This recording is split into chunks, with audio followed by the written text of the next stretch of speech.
11절에서 14절 말씀, 페이지 수로 98페이지가 되겠습니다.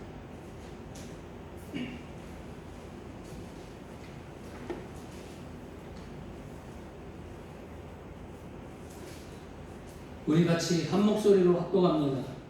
너희가 그것을 이렇게 먹을지니 허리에 띠를 띠고 발에 신을 신고 손에 지팡이를 잡고 급히 먹어라. 이것이 여호와의 유월절입니다. 내가 그 밤에 땅에 들어다니며 사람이나 짐승을 막론하고 애굽 땅에 있는 모든 처음 난 것을 다 치고 애굽의 모든 신을 내가 심판하리라. 나는 여호와라. 내가 이 땅을 칠 때 그 피가 너희가 사는 집에 있어서 너희를 위하여 표적이 될지라. 내가 피를 볼 때 너희를 넘어가리니 재앙이 너희에게 내려 멸하지 아니하리라. 너희는 이날을 기념하여 여호와의 절기를 삼아 영원한 규례로 대대로 지킬지니라. 아멘. 할렐루야. 많이 덥죠? 네. 폭염과 무더위로 여러분들 많이 고생할 줄 압니다. 또 코로나 확진자의 수가 또 1,800명이 되었습니다. 제가 생각하건대 한 2,000명까지는 아마 나오지 않을까, 이대로 가면. 그런 생각이 저희 개인적인 생각으로 그렇게 하고 있는 것 같습니다. 그러나 우리가 하나님 앞에 믿음으로 바로서고 신앙으로 살아가면 반드시 하나님은 이 전염병을 막아주실 줄 믿습니다. 우리가 힘들고 어려울 때라도 우리가 믿음으로 서야 됩니다. 하나님 바라봐야 돼요. 하나님 두려워야 되고 하나님 경외하는 신앙으로 우리가 살아가야 됩니다. 이것이 저와 여러분들이, 우리 광명교회가 더 나아가서는 이 대한민국이 살 수 있는 기전사실을 꼭 기억할 수 있기를 주님으로 축원합니다. 여러분, 지난 시간에도 우리가 구원의 감격을 우리가 회복하자. 이것이 뭐냐? 구원의 감격을 회복하면 하나님이 살려주십니다. 우리가 구원의 감격을 회복하지 않기 때문에 우리에게 많은 난관들이, 어려움들이 문짝하는 것이에요.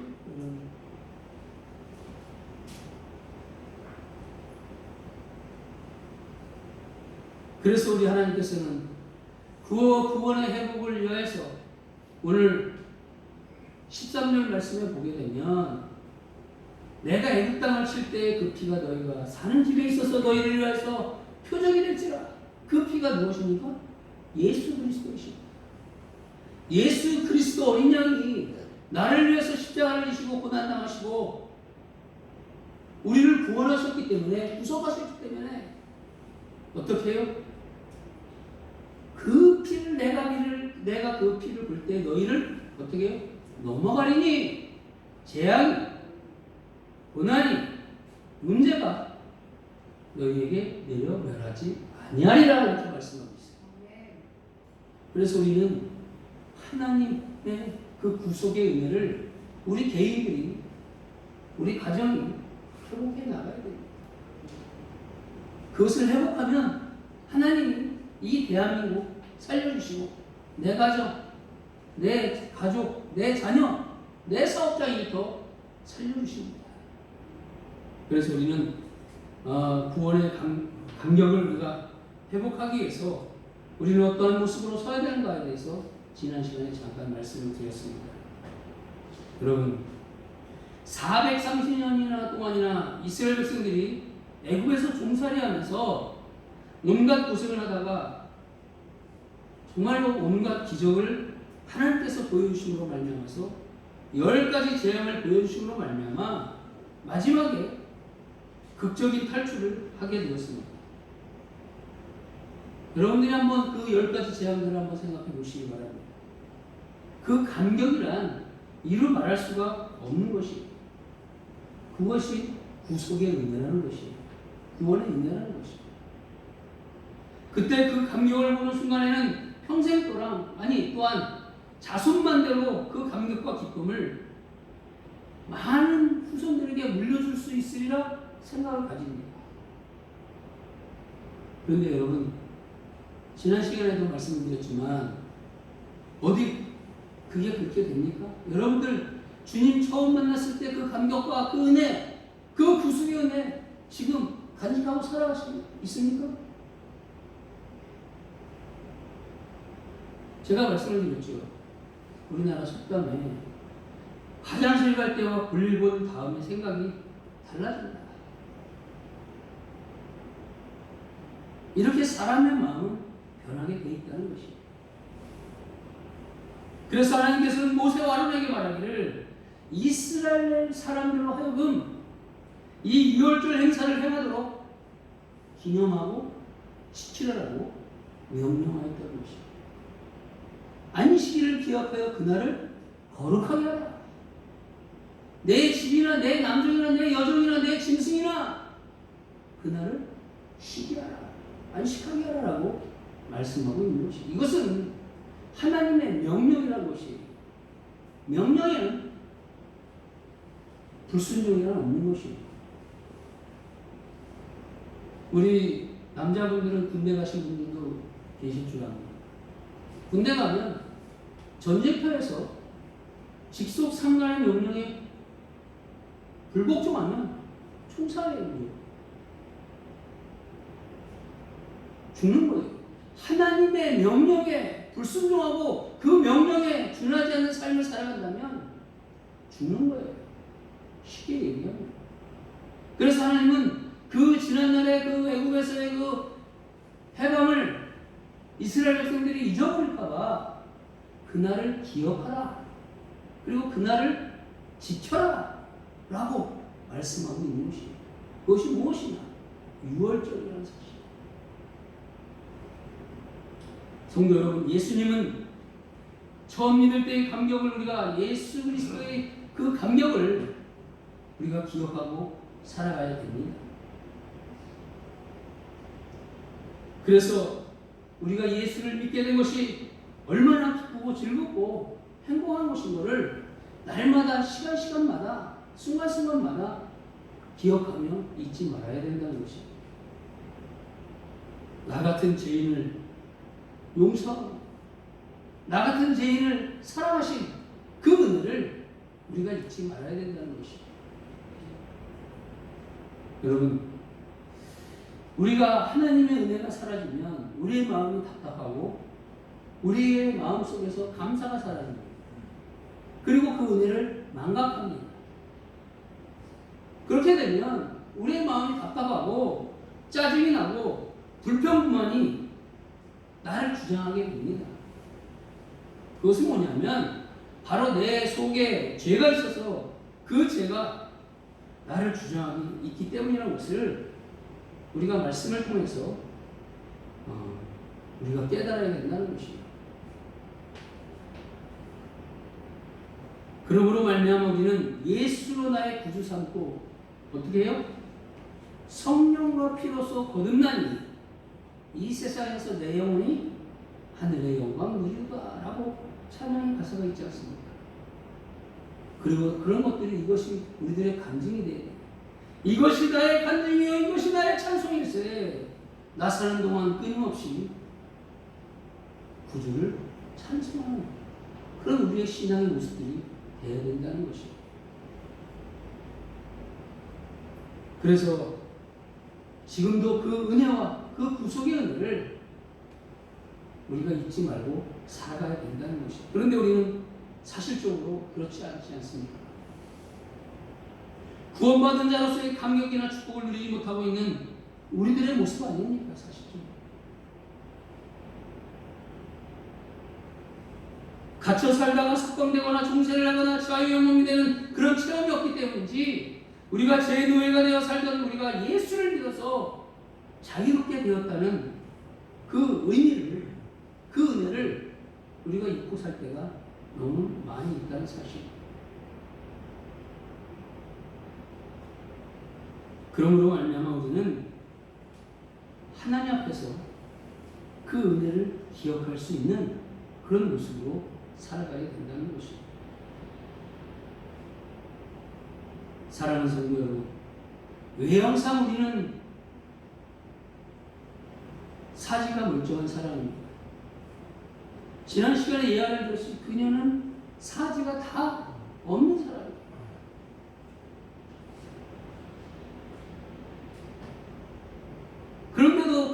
너는 하나님을 찬양하고 하나님의 은혜를 기억하고 입으로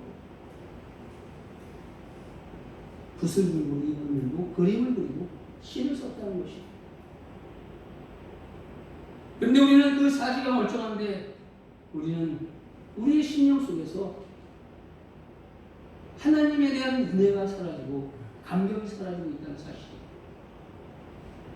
우리의 입에서는 그녀보다 더 감격에 대한 찬송이 나와야 되는데, 진정한 감사의 기도가 나와야 되는데 그렇지 못하다는 것이죠. 누가 부자유하게 구속하는 것도 아니고 억압하는 것도 아닌데 우리는 그 하나님의 구속의 은혜를 잊고 살 때가 너무나도 많이 있다는 사실입니다. 여러분, 그래서 우리는 오히려 아직도 죄의 노예가 되어서 자기 자신에게나 이웃에게 해를 끼치는 생활을 하고 있지 않나 돌아볼 수 있기를 바랍니다. 여러분, 죄는 어디서 나와요? 죄는 욕심에서 나오는 것이에요. 사람의 욕심에서 죄가 나옵니다. 그것은 왜냐하면 진실로 기쁨이 되지 않는 것에 과다한 욕심을 갖기 때문이에요. 과한 욕심을 부리면 죄가 나타나게 돼 있는 거예요. 그리고 거기에 노예가 되어서 비참한 인생을 우리가 살아갈 수밖에 없는 것입니다. 그래서 바울은 로마서 14장 8절에서 피차 사랑의 빛 외에는 아무에게도 아무 빛도 지지 말라. 남을 사랑하는 자는 율법을 다 이루었느니라라고 말씀하고 있습니다. 여러분, 비친 거 있습니까? 다 갚아주세요. 사랑의 빛 외에는 지지 마세요. 오늘 바울 사도가 말씀하셨죠. 사랑의 빛을 갚아야 한다고 했는데 그 사랑의 빛을 갚기 위해서는 우리 안에 욕심을 버려야 되는 것이다.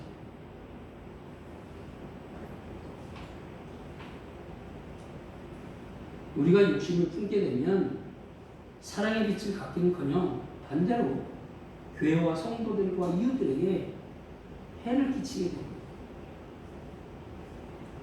그리고 욕심은 결과적으로 자신의 인생을 파멸에 빠뜨리고 마는 것이에요. 왜냐하면 욕심은 우리의 인간성을 파괴하는, 뭐라 그랬어요? 히로시마에 뭐가 터졌다 그랬어요? 원자폭탄이 터졌잖아요.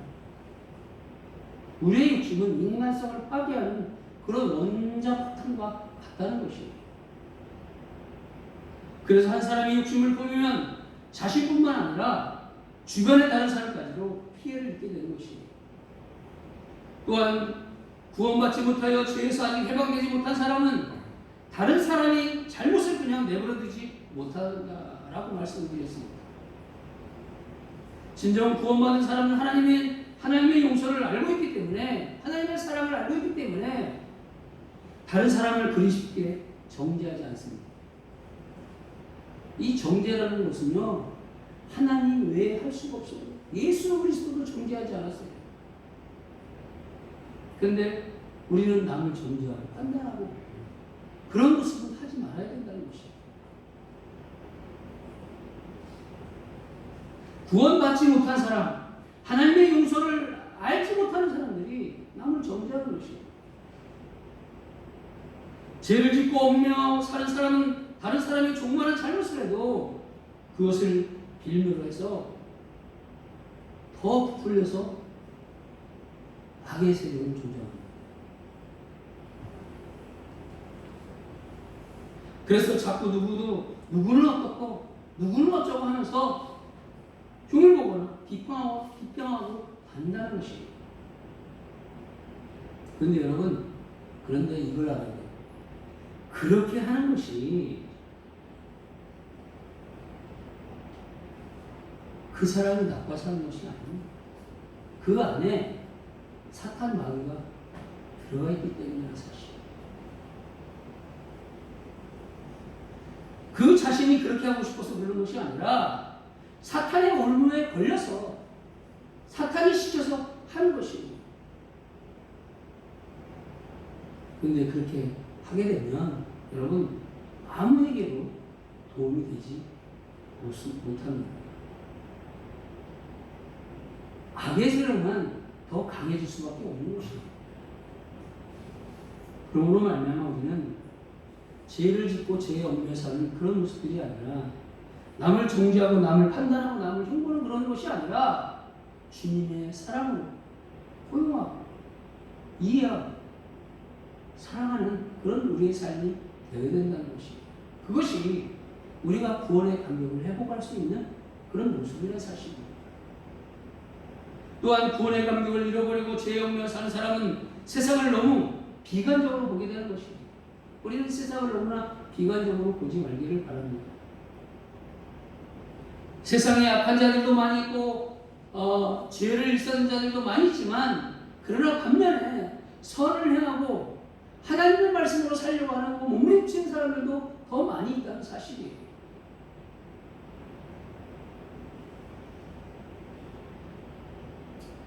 그러므로 말미암아 우리가 하나님이 이스라엘 백성들을 애굽에서 구원해 주신 능력의 하나님께서 우리의 모든 사망 권세를 짊어지시고 우리를 구속해 주신 그 은혜를 우리가 잊지 말기를 바랍니다. 왜냐하면 이 세상의 주관자가 내가 아니라 세상이 아니라 하나님이라는 사실이에요. 그래서 최후의 승리는 주님을 따르고 주님 앞에 순종하고 믿음으로 사는 자들이 최후의 승리를 얻게 되는 것입니다. 두 번째는 우리를 죄와 어둠에서 구원하시고 사랑과 용서의 삶을 살도록 해 주시기 때문에 우리가 구원의 감격을 회복해야 된다라고 말씀을 드렸습니다. 하나님은 죄의 노예가 되어 캄캄한 어둠 속에서 길을 찾지 못하고 정신 없이 헤매이는 우리를 구원해 주셨습니다. 구원하셔서 새로운 인생을 살도록 은혜와 은총을 베풀어 주셨다는 것이죠. 그 은혜와 은총을 우리가 잊지 말아야 된다는 것입니다. 여러분, 새 인생이란 뭐냐? 사랑과 용서의 삶을 말하고 있는 것입니다. 사랑과 용서의 삶. 우리가 구원받기 전에는 우리의 욕심 때문에 하나님에 대한 사랑을 둘째치고 형제와도 원수처럼 살았습니다. 그러나 그 욕심에서 벗어나서 우리가 구원받게 됨으로 말미암아 이제는 구원받은 자로서 하나님의 은혜를 받은 자로서 우리가 새 인생을 살아갈 수 있다는 것입니다. 그것이 새 인생이라는 것입니다. 그래서 새 인생이란 여러분 다른 게 아닙니다. 구원의 감격을 잃지 않고 살아가면 그것이 새 인생이 되는 것이에요. 하나님께서 나를 사랑하셔서 인간답게 살아가도록 하기 위해서 죄된 생활에서 벗어나게 해주심을 실감있게 깨닫는 것이 새 인생의 삶의 그 은혜란 사실입니다.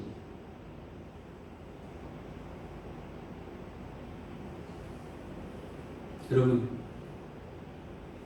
제가 바라기는 어떤 큰 불행이나 재난을 당해서 우리가 깨닫기보다는 말씀을 사모하고 기도를 열심히 함으로써 우리가 구원과 중생의 체험을 할 수 있는 우리 모습들이 되기를 축원합니다. 그렇게 되기를 우리 주님 안에서 축복하고 서로가 사랑하는 우리 강명교회가 되기를 원합니다.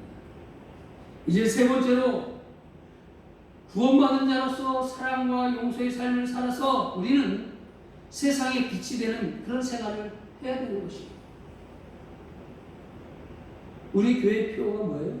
일어나 빛을 발하라. 빛은 어둠을 물리칩니다. 죄를 물리칩니다. 그래서 우리가 구원받은 그런 하나님의 백성으로서 우리 안에 주님이 주신 사랑과 용서의 삶을 살아가야 되고 그것을 가지고 세상에 빛이 되는 삶을 살아가야 돼요. 세상의 사람들이 나를 손가락질하고 있다. 그것은 내가 빛된 삶을 살아가지 않고 있다는 사실이에요. 그것은 결과적으로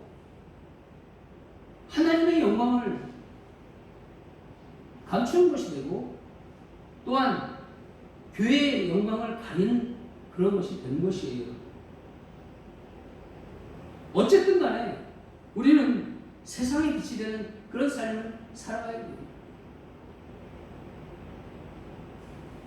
상대방을 헤아리는 사랑과 용서의 삶을 살아가야 하는 것입니다. 왜? 우리 하나님께서 나를 먼저 사랑하고 용서해 주셨기 때문에, 그래서 자기 아들을 죽이셨다는 사실. 우리 이택선 지사님 아드님이 훌륭한 분인데, 제가 저를 줬는데, 저를 용서하기 위해서는 이택선 지사님의 아드님을 십자가에 죽여야만 합니다. 그렇지 못하는 거죠. 저도 그렇게 할 수가 없어요. 그런데 우리 하나님은 나를 용서하시기 위해서 그 귀하고 값지고 그런 아들을 나를 위해서 십자가에 죽이셨다는 사실. 그것이 하나님의 사랑이고 나를 용서하는 삶이라는 사실. 그런 은혜를 받은 우리는 빛의 모습으로 살아가야 되는 것입니다. 내 입장에서만 사랑한다는 것은 여러분 진정한 사랑이 아니에요. 진정한 사랑은 상대방의 입장에서 사랑하는 것이에요.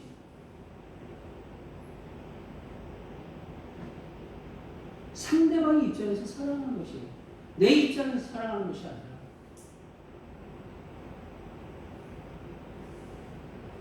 자신의 사랑을 강요하면서 상대방이 그 사랑을 받아들이기가 사실적으로 힘듭니다. 왜? 그 사람과 나의 성향이 틀리거든요.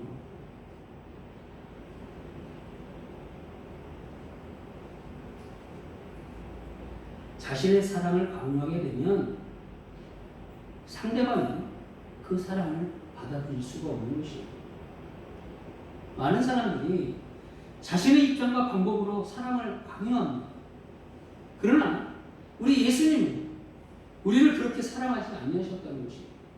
예수님은 인간이 가진 모든 연약함을 몸소 체험하셨어요. 그래 육신의 모습으로 오셨어요. 신이신 하나님이 육신의 몸으로 오셔서 우리의 환경과 처지에 오셔서 우리와 똑같이 고통을 느끼는 연약한 사람이 되었고, 인간이 느끼는 육체적 고통을 몸소 사랑으로 실천하셨다는 사실. 사랑하는 성도 여러분, 상대방의 입장을 헤아려서 사랑할 수 있는 교회와 성도님들이 되시길 바랍니다. 그것이 참 사랑이라는 것이에요. 구원의 감격을 회복하는 그런 하나님의 백성들이 누리는 그런 사랑이라는 것이에요. 그런 사랑을 가질 때 우리는 빛을 드러낼 수가 있는 것이에요. 빛의 삶을 살아갈 수가 있는 것이에요. 구원은 인간성의 회복을 여러분 말하는 것입니다. 인간성의 회복이라는 것이 뭐예요? 본래 인간의 모습인 그런 용서하고 사랑하는 생활을 말하고 있는 것이에요. 그러므로 예수를 믿고 구원받는 사람의 생활은 서로 용서하고 사랑하는 생활이 돼야 되는 것이에요. 그래서 바울은 서로 사랑하는 것 외에는 아무에게도 빛을 지지 말라 이렇게 말씀하고 있는 것입니다. 그리고 사랑은 하나님의 요구하심을 이루어드리는 것이다 라고 로마서 13장 10절에 말씀하고 있는 것입니다. 하나님의 요구하심이 무엇일까요? 그것은 하나님의 은혜 가운데 말씀을 지키며 순종하는 삶이라는 것입니다. 또한 예수님은 땅에서 풀면 하늘에서도 풀릴 것이다 라고 이렇게 말씀하고 있습니다. 이 말씀은 우리의 죄를 용서하신다는 뜻이에요. 사실은 이미 하나님은 우리의 죄를 다 용서하셨는데 우리가 서로 용서하지 않으면서 하나님의 용서가 무의미해진다는 것을 말해주고 있다는 말씀이 한 것입니다. 그러므로 우리는 우리의 구원은 우리가 죄에서 구원의 자유를 얻으려면 내가 다른 사람을 죄에서 자유롭게 해 주어야 가능한 것입니다. 우리는 주 안에서 하나가 되어야 됩니다. 악의 세력을 물리치기 위해서는 하나님과 힘을 합쳐야 하기 때문이라는 사실이에요. 그런데 우리가 힘을 합치려면 서로가 서로를 위로해 줘야 됩니다. 그리고 정죄와 비난을 하지 말아야 되는 것이에요. 그리고 용서를 하고 진정으로 사랑할 수 있어야 하는 것이에요. 그래서 예수님은 마태복음 18장 10절에서 두세 사람이 주의 이름으로 모이면 그 자리에 나도 함께하느니라라고 말씀하고 있는 것이에요. 그러므로 두세 사람이라도 주의 이름으로 하나가 되면 주님의 능력과 사랑의 역사는 나타나리라고 믿는 것이에요. 우리가 주님의 이름으로 함께하면 주님의 능력이 나타나는 것이에요. 주님의 능력은 다른 게 아니에요. 사랑하는 것이고, 위로하는 것이고, 섬기는 것이고, 나누는 것이고, 뭐 기적을 베풀고 병 고침을 당하고 그것도 중요하지만 주님의 능력은 그런 것이 아니라는 것이에요. 주님의 능력은 사랑으로 나타나는 것이 주님의 능력이라는 것이에요. 그래서 이와 같이 서로 용서하고 사랑하며 주의 안에서 하나가 되면, 그래서 구원받은 자의 삶을 살려고 한다면, 구원의 감격을 회복하려고 한다면 우리는 내가 하나님께 용서함을 받아서 하나님의 자녀가 되었다는 사실이 세상 감격스러워야 합니다.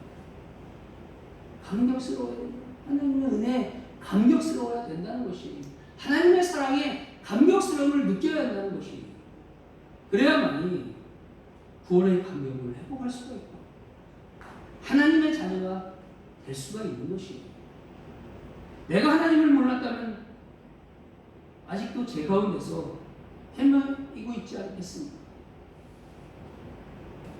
그렇게 되면 세상을 원망하고 사람을 욕하고 짜증과 비평 속에서 살아가는 것이 우리의 모습이라고, 인간적인 모습이라는 것이에요. 그래서 주의 일과 교회에서 뭔 일을 하게 되면 비협조적이에요. 무슨 일이든지 잘 빠집니다. 그리고 힘든 일은 하지 아니하고 하는 것이 우리의 모습이 될 수밖에 없는 것이에요. 왜? 하나님의 그 용서함을 받아서 하나님의 자녀가 되었다는 사실이, 감격이 우리 안에 없기 때문이에요. 토요일날 여러분 오셔서 청소하는 거 이거 쉬운 일이 아니에요. 내 시간을 쪼개서 하는 것이에요. 이 더운 날 땀이 뻘뻘 나요. 그래서 제가 청소하시려면 요거를 틀어놓고 하셔요. 선풍기를 켜시고 하셔요. 많이 덥기 때문에. 바깥에서 조금만 움직여도 온몸이, 옷이 다 젖지 않습니까? 그죠? 우리는 하나님 앞에서 쉽게 얘기하면 얌체가 되지 말기를 바랍니다. 우리가 굳은 일에도 즐거이 동참하면서 형제의 잘못도 너그럽게 보아주어야 되는 것은, 여러분, 내가 훌륭한 게 아니에요. 내가 훌륭해서가 아니라는 것이에요. 하나님이 나를 사랑해 주신 그 사랑이 어떻게? 내 속에 남아있기 때문이라는 것이에요. 그것을 회복할 수 있기를 바랍니다. 또한 구원받은 자의 삶을 살려면 올바른 삶을 살아야 합니다. 그래서 다른 사람에게 덕을 끼치고 세상의 빛이 되어야 되는 것입니다. 우리가 세상의 빛이 되어야 돼요.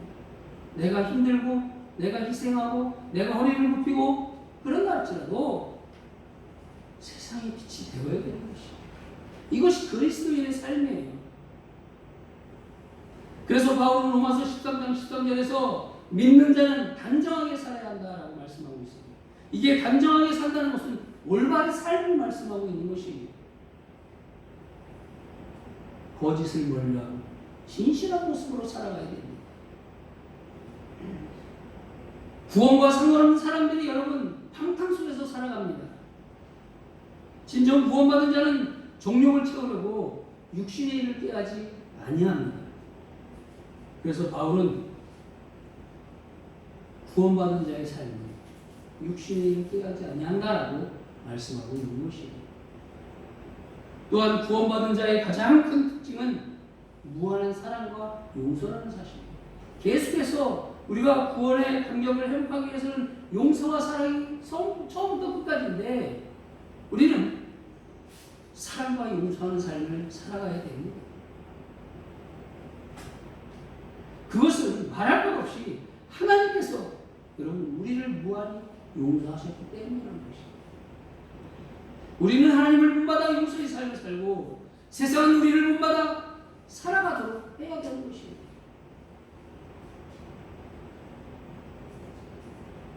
이 지역 속에서 저들이 교회를 안 나온다 할지라도 우리는 그들을 용서하고 우리가 빛을 드러내야 됩니다. 그럼 반드시 언젠가는 그들이 예수 믿는 사람 틀리다라는 것을 말을 할 것입니다. 여러분들 꼭 아실지 모르겠지만 어떠한 사람이 다른 지역에서 이 지역으로 이사를 오게 됐어요. 이사를 왔는데 이 지역의 상황을 잘 모르기 때문에 차를 타고 지나가다가 경찰관이 있어서 차를 세우고 그 경찰관에게 물어봤다는 겁니다. 내가 이 지역에 이사 온 지 얼마 안 됐는데 이 지역에서 갈만한 교회가 있습니까? 라고 물어봤대요.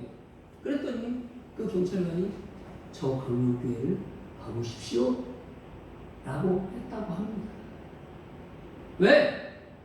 그 강릉교회 성도님들이 사랑하고 용서로 서로가 힘든 일을 나누어서 협력하는 그런 모습을 그 경찰관이 예수 믿지 않는 경찰관이 봐왔다는 사실입니다.